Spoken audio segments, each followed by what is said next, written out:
Bonjour à tous, c'est Benjamin de Dimo et on se retrouve pour une vidéo sur le mesurage, les différents mesurages et quelles sont leurs techniques de réalisation. Alors, sur mon écran, vous avez certainement les plus connus, donc le mesurage loi Carrez et le mesurage loi Boutin, qui sont destinés donc respectivement à la vente de l'eau de copropriété, que ce soit une copropriété verticale, donc celle qu'on connaît avec les appartements, mais aussi les copropriétés horizontales, un petit peu plus rares, hein, qui sont des maisons tout simplement en copropriété.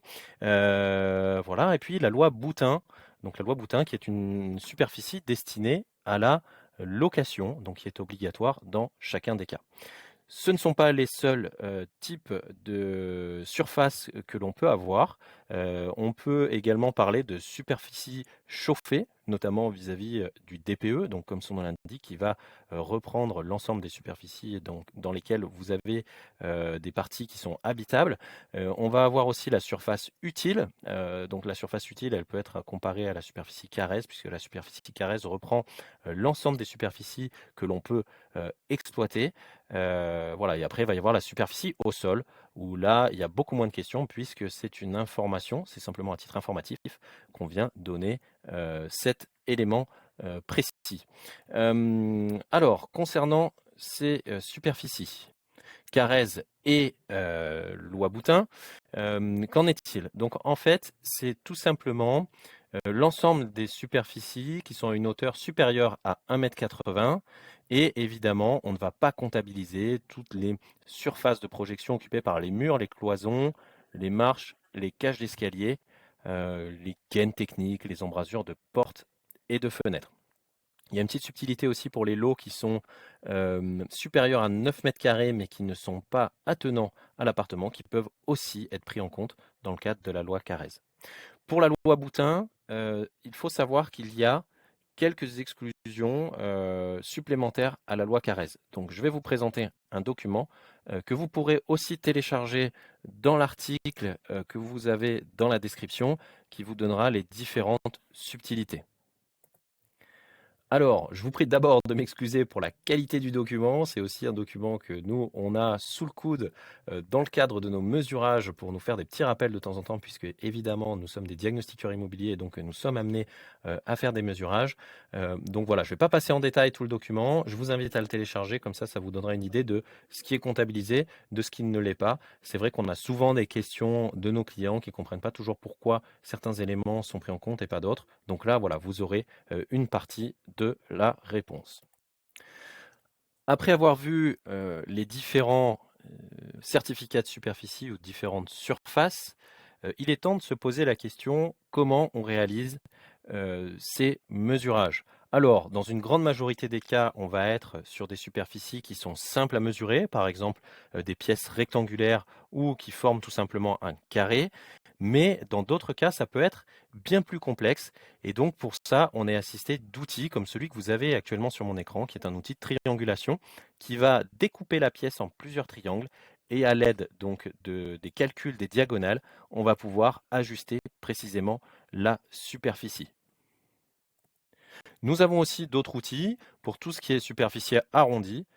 Donc ce n'est pas impossible. Techniquement, c'est assez simple. Néanmoins, un magicien ne dévoile jamais ses tours. Mais pour le coup, voilà, j'avais envie de vous le partager. Donc si vous vous posez des questions sur est-ce que l'agent immobilier ou le technicien diagnostiqueur ou le géomètre qui vient pour réaliser mon mesurage dans le cadre de ma vente ou de ma location sera en mesure de pouvoir de donner une superficie précise, eh ben, sachez que oui, il n'y a absolument aucun problème. Nous sommes équipés pour.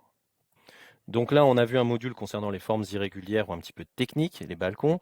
Après, on a des modules donc, qui nous aident pour toutes les formes classiques, on va dire les triangles, les trapèzes, les cercles, avec tout simplement des calculatrices intégrées, des moteurs de calcul intégrés à nos logiciels qui vont permettre de nous déterminer avec précision les superficies. Donc pour illustrer le cas d'une pièce où c'est un petit peu particulier, comme celle que vous avez à l'heure actuelle sur mon écran, on va procéder, j'aime bien dire ça chez nous en tout cas, par bandeau. Donc ce qu'on va faire, c'est qu'on va mesurer plusieurs rectangles dans une pièce qui est à la fois rectangulaire mais pas évidente à mesurer. Donc l'idée c'est de bien découper sa pièce pour que on ait le moins de mesures à faire. Donc là, pour illustrer ce cas-là, dans un premier temps, on va mesurer donc la partie coloriée en bleu. Ensuite, dans un second temps, donc on va mesurer celle en vert, qui est un deuxième rectangle. Enfin, celle en orange et pour finir, celle en...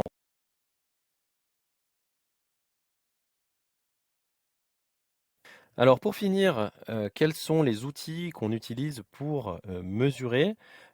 Donc on va avoir dans une grande majorité des cas le laser, qui permet d'obtenir des résultats très précis avec une facilité d'utilisation.